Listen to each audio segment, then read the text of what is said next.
So yun na nga mga lalabs, nandito na naman tayo, naghihintay na naman tayo ng bookings. Ang haba na ng hair ko, ang ganda ko pala. Pag mahaba ang hair, so talaga nagpapahaba ako ng buhok.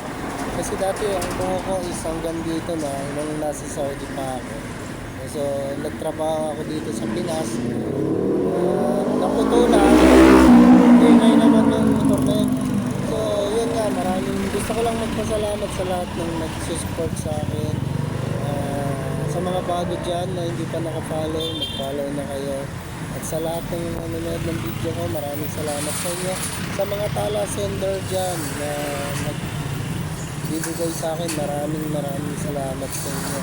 So, kita-kits tayo sa susunod kong mga video. Ang ganda ko talaga dito.